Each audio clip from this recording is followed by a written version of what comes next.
दोस्तों आपको पता है ये क्या है? ये आपकी जान बचाने का बहुत बड़ा टूल है। क्यों? ये आपकी गाड़ी के ब्रेक पैड्स हैं। आपकी गाड़ी में, ज़्यादातर गाड़ियों में आजकल हो गया है, सामने की तरफ डिस्क ब्रेक आता है और इस तरीके से आपको डिस्क दिखाई देती होगी, जिसको रोकने के लिए ना ये ब्रेक पैड्स काम करते हैं। आज हम एबी डिज़ाइन में हैं, जहाँ पर हमारे साथ है भूषण जी। स्वागत है भूषण जी। हेलो। तो आज हम इनसे ब्रेक पैड्स के बारे में जानेंगे, ये क्या होते हैं, कैसे वर्क करते हैं। ये हमारे पास एक डिस्क भी रखी हुई है, तो सारी चीज़ें जानेंगे। आप अपने ब्रेक्स को ज़्यादा अच्छे से जान पाएंगे ताकि लगाने में भी आपको आसानी होगी। इससे देख सकते हो डिफरेंस दोनों में। सो ये this is a new one, fairly new one. एक हफ्ते पहले चेंज किया था और ये जो है खत्म हुआ, घिस गया पूरा। सो ये जो होता है, this is your pad material.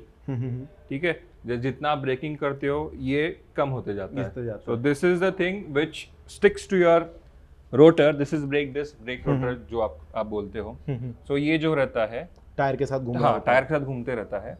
तो ये जो एक पैड रहता है आगे रहता है, एक पैड की पोजीशन पीछे रहती है। ठीक है, तो ये अभी इसके है नहीं, तो बस just for your information I am just telling you.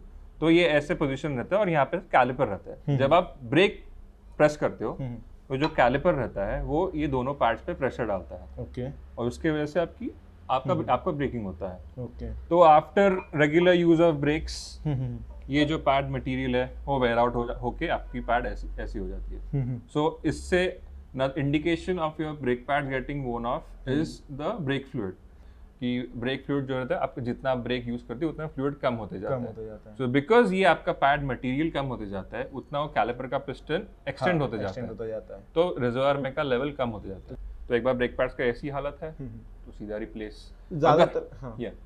अगर आप रिप्लेस ना करो तो ये ब्रेक पैड जो है, जो मटेरियल रहता है वो वेयर होते होते ये बैकिंग प्लेट तक आ जाता है। अच्छा, अगर जब बैकिंग प्लेट पे आता है तो आप अपना ब्रेक स्क्वीकिंग, अब जो एकदम इरिटेटिंग जो हाई पिच नॉइज आती है brake whenever you press the brake, वो आना चालू होती है। दैट इज अनदर इंडिकेशन कि आपका पैड्स वोन आउट हो गया, then it's time to change the pads. अगर मेरी आंख तब भी नहीं खुलती है और वो मैं चलाता रहता हूँ तो क्या हो सकता है वर्स्ट सिचुएशन? तो स्टार्ट होता है आपके डिस्क वेयर होने चालू हो जाते हैं। जो थिकनेस रहती है, कंपनी ने मैक्सिमम थिकनेस और मिनिमम थिकनेस स्पेसिफाई की हुई रहती है। It is always imprinted on the side of, अभी यहाँ पे रस्ट हो गया है ये, तो इट इज ऑन साइड पे लिखा हुआ रहता है कि मिनिमम और मैक्सिमम थिकनेस। तो आपके ये जो मटेरियल है, it starts eating up that material जब ये बैकिंग प्लेट आ जाती है। सो ये जो है, ये मटेरियल आपके डिस्क को ज्यादा वेयर आउट नहीं करता, ये मटेरियल वेयर आउट होते रहता है।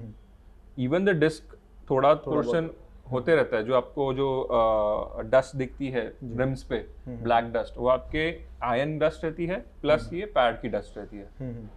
सो या आई वाज सेइंग कि जब ये banking plate starts rubbing on your rotors, तो सेम मेटल है बराबर, तो सेम मेटल होने के कारण it starts eating up the metal, मतलब पूरा लेयर निकल जाता है, फिर ऐसे ग्रूव्स आने चालू हो जाते हैं व्हिच हैम्पर्स योर ब्रेकिंग। अगर उसके बाद अगर डिस्क तो आपकी खराब हो गई, उसके बाद आपने अब आपकी आंख खुल गई, अरे यार अपने को ब्रेक पैड चेंज करने पड़ेंगे। बड़े ब्रेक पैड चेंज करने के बाद भी कुछ फायदा नहीं होगा, आपके ब्रेक डिस्क रहते हैं जल्दी वेयर आउट हो जाएंगे, क्योंकि वो ऑलरेडी ग्रूव्स आ चुके हैं आपके डिस्क पे, व्हिच उसके जितना फ्लैट सरफेस उतना अच्छा ब्रेकिंग, उतना सरफेस एरिया ज्यादा होता है ब्रेकिंग के लिए। अगर ग्रूव्स आ गए तो सरफेस एरिया कम हो गया आपके, तो ब्रेकिंग वैसे भी आपका कम हो जाएगा। तो हाईवे पे प्रोबेबली अगर इग्नोर करोगे तो इट्स नॉट सेफ, तो कुछ भी हो सकता है, आपका ब्रेक फेल हो सकता है। सो अभी मुझे एक और चीज पूछनी है कि ज्यादातर लोग बारिश में 4-5 दिन अगर गाड़ी खड़ी है तो यहाँ पर भी मुझे जंग दिखने लग जाता है, वो दैट इज सरफेस रस्ट। उसका कोई दिक्कत नहीं है, उससे कोई दिक्कत नहीं है। आप अगर वापस जब गाड़ी चलाओगे, it is a superficial, like the very thin layer of rust, and which ये cast iron का बना हुआ है, और cast iron is very susceptible this thing to rust, एकदम easily हो जाता है। एक स्पॉट भी अगर आप इधर डालोगे पानी का, 10 मिनट बाद अगर आप देखोगे तो अगर उधर रस्ट का एकदम हल्का सा चालू हुआ रहेगा रस्ट होने के लिए उसमें। या और एक और चीज आपको दिखा दो दोस्तों, यहाँ पर आपको दिख रहा होगा कि हम लोग जनरली बाइक पर अच्छे से डिस्क दिख जाते हैं, तो ये सब नहीं दिखता उसके अंदर। ये 2 पार्ट यहाँ पर लगे हुए, 2 हैं और बीच में गड्ढे दिए हुए हैं। So ये this is called a ventilated disc. So अभी कुछ गाड़ियों में जो रियर डिस्क रहते हैं, देयर आर टू टाइप। एक तो सॉलिड डिस्क रहता है आपका, which इसमें जो ये ग्रूव्स नहीं रहते हैं, वेंटिलेशन स्लॉट्स नहीं रहते इसमें, और एक रहता है वेंटेड डिस्क। और जब आप परफॉर्मेंस की तरफ जाते हो तो यही वेंटेड या फिर ड्रिल्ड होते हैं। हाँ, आप कुछ गाड़ियों में देखो जो हाँ बाइक्स में रखे ड्रिल्ड, और स्लॉटेड भी होते हैं, ऐसे स्लॉट्स रहते हैं उसमें। हाँ, वो परफॉर्मेंस के लिए है। क्योंकि जब आप हार्ड ब्रेकिंग करते हो, जब ये पैड मटेरियल जो है आपका ये वेयर आउट होना चालू होता है, तो there are gases created, okay, gas create होते हैं। तो वो गैस एस्केप होने के लिए वो ड्रिल अपना होल्स रहते हैं या और स्लॉट्स रहते हैं। ट्रैक यूज ज्यादा हो आपका, या फिर गाड़ी ज्यादा हैवी हो, जैसे आपने देखा हो कुछ बड़े गाड़ियों में, जैसे एस क्लास है मर्सिडीज का, और उसका फ्रंट रोटर देखोगे तो those rotors are drilled and ventilated both, क्योंकि वो गाड़ी हैवी है।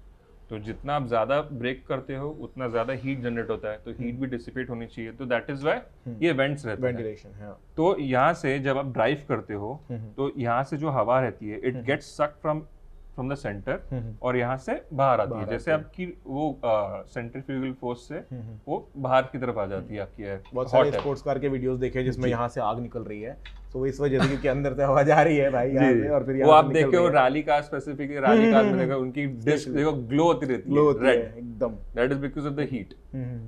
तो इसके लिए वो ड्रिल्स और स्लॉटेड रहता है so that heat dissipates quickly, तो ब्रेकिंग भी अच्छी बनी है। और ये वेंट्स भी उसके लिए रहते तो heat dissipates quickly.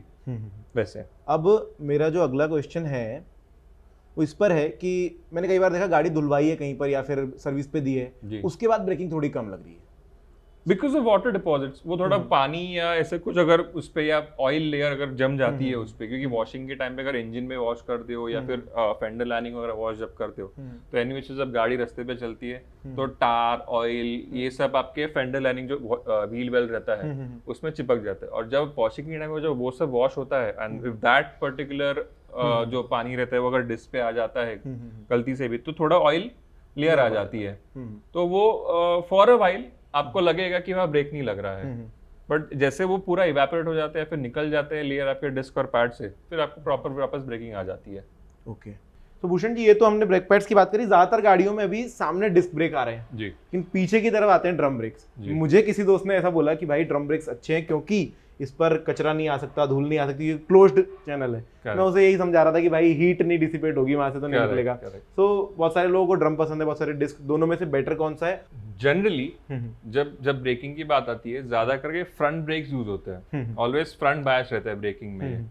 Rear breaks are होते हैं यूज, बस इतना ज्यादा स्ट्रॉन्ग नहीं होता। अगर आप सेकंड नोटिस करो तो जो ब्रेक लाइंस रहते हैं, अगर फ्रंट ब्रेक लाइंस और रियर ब्रेक लाइंस कंपेयर करोगे तो उसका थिकनेस भी अलग रहता है, क्योंकि रियर ब्रेक्स पे ज्यादा प्रेशर यूज नहीं होता। इंजन भी सामने माउंटेड है और इंजन का पावर भी फ्रंट, इसके लिए आप देखोगे कि फ्रंट डिस्क हमेशा बड़े होते हैं, रियर अगर डिस्क होते तो छोटे होते हैं, चाहे वो सुपर कार हो या नॉर्मल कार हो, क्योंकि रियर ब्रेक ज्यादा यूज नहीं होते। तो ये coming back to the drum brakes, उसका जैसे ये फ्रंट में ऐसे पैड यूज होते हैं, जो ड्रम ब्रेक्स है उसमें वो ब्रेक शू यूज होते हैं, ब्रेक लाइनर्स बोलते हैं। तो those are also made from the same material same रहता है, बट उसका डिसएडवांटेज ये है कि बाबा वो हीट प्रॉपर डिसिपेट नहीं होता। It can not be used as a primary source of braking. Primary आपको यही यूज करने का, क्योंकि मॉडर्न कार्स अभी, पहले के कार्स तो इतने फास्ट भी ट्रैवल नहीं करते थे। अभी modern cars like they can go up to 200 kilometres per hour. Normal commercial vehicle also can go up to 200। So उसके लिए डिस्क ब्रेक्स ज्यादा एफिशिएंट होते हैं compared to drum brakes in terms of braking and heat dissipation of course and और फिर where उसका अगर देखा जाओगे तो कंपेयर टू फ्रंट ब्रेक ज्यादा होता नहीं है, बिकॉज यूज ज्यादा होता नहीं है। तो सर्विसिंग में नॉर्मली ज्यादा करके फ्रंट पैड्स रिप्लेस होते हैं, पीछे का बस वो ओपन करते हैं, वी जस्ट चेक इट कि बाबा कितना गया है। अगर एक पॉइंट से ज्यादा कम हो चुका है उसका material then we replace it. Otherwise if it is not necessary we don't replace it. उसको बस ओवरऑल क्लीन करना पड़ता है पूरा, जो क्योंकि नॉर्मली डिस्क ब्रेक्स में अगर वो जो ये जो डस्ट रहती है वो निकलने को जगह रहती है, ड्रम ब्रेक्स में उसको जगह नहीं रहती है, तो वहीं डिपॉजिट हो जाती है। तो ये है दोस्तों ब्रेक पैड्स। आई होप आपको सब कुछ पता चल गया होगा। अगर कुछ क्वेश्चन रह गए हैं मन में तो कमेंट सेक्शन आपके लिए खुला हुआ है, जरूर क्वेश्चन कर सकते हो। वीडियो कैसा लगा मुझे कमेंट में बता देना और लाइक कर देना और सब्सक्राइब जरूर कर देना। Thank you.